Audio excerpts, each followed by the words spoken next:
Okie dokie. So if we start with the menus on the right hand side, the first thing that comes up is your page setup menu. And there are menus within menus of this side.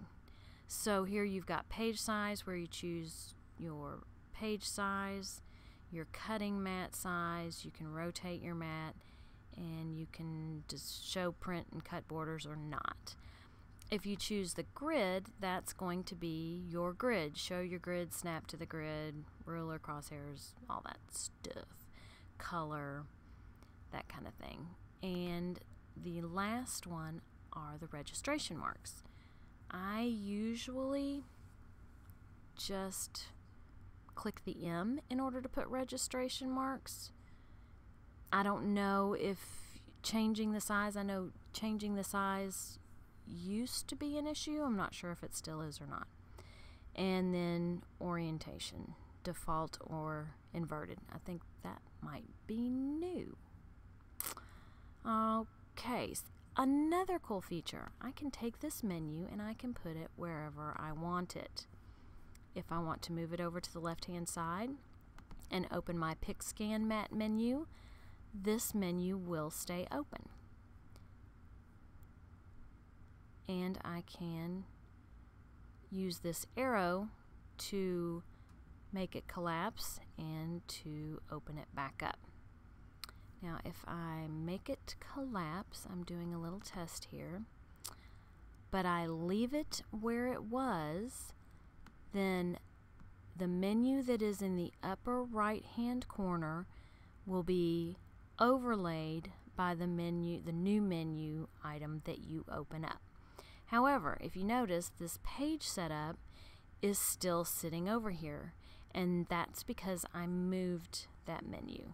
So if you move your menu, then when you open a new menu item from this toolbar over here, your current menu will not close. I'm going to close him. So this, what looks like an artist palette, is your color fill window, your gradient fill, and your pattern fill. And then you've got advanced options that I believe are the same. Nope, they're not the same with each one. They change based on what it is you're doing. So your pattern options, you can do mirror, aspect, change the angles, etc. I don't use patterns a lot, so I'm not real familiar with using this menu. Alright, under your fill menu is your line style menu, and here you can change your line from from a cut line to a closely perforated line or dashed line to a wider dash line, different styles of dashes. I'm going to put that back to be a straight line. Now, if you are a Mac user, some of your menus will allow you to use your two-finger scroll.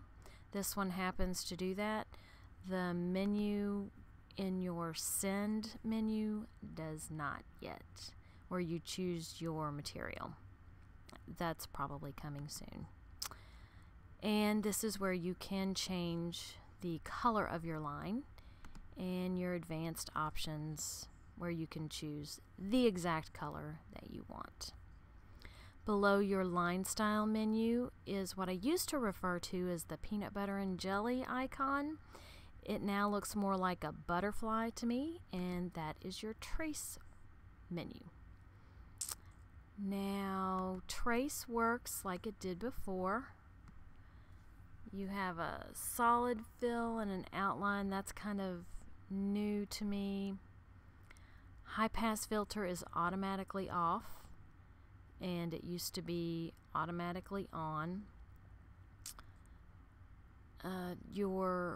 Where your menus are located is a little different. Your trace, trace outer edge, and trace and detach are at the bottom of the box instead of being up higher. And nothing happened.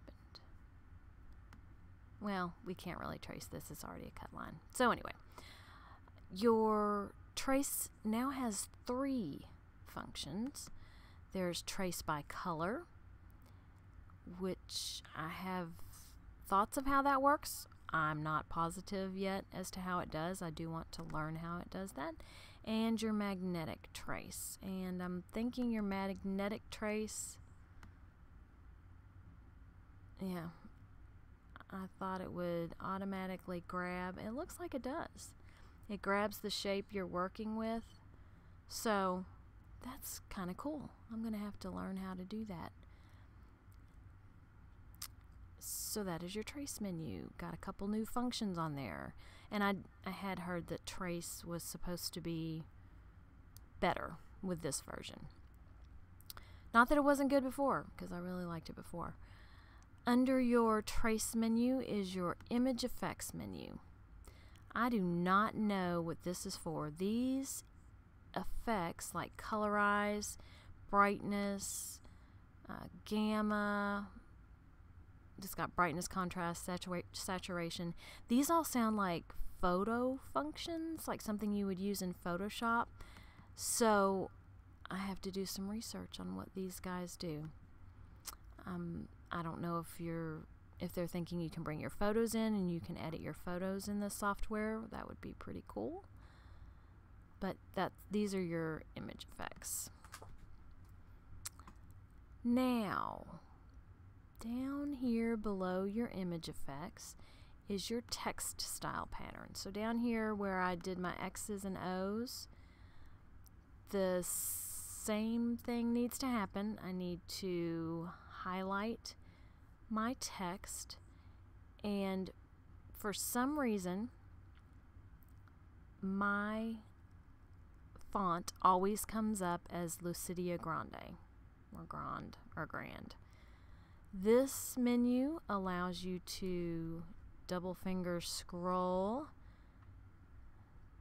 just like the menu did in the other box. I'll show you where you can't do that on the materials unless they're going to make a liar out of me.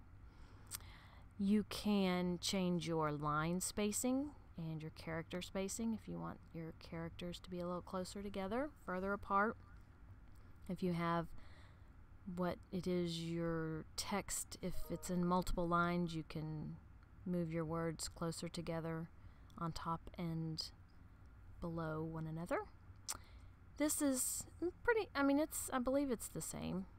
And then there is spell check, and it's automatic spell checking. My lines seem to be going up a little higher than usual. So, pretty cool. Under your text style is your transform. Excuse me, your transform menu. This is your align, so you can center horizontally, vertically. You can move everything to the left, to the right, vertically, up, down, center, and then your spacing. Also in the transform menu is the scale, and if I choose my image, several of these menus which are available over here are also available across this menu across the top, like I was showing you earlier. So here is your color fill, and actually you don't even have to open up the menu because here are your colors for your color fill. This is your line fill, and I got rid of my heart being selected and that menu disappeared. So here is also your scale if you want to open your full scale window, or if the only thing you want to do on your scale is to change the width and height and lock your ratio, you can do that up here without ever having to open this menu.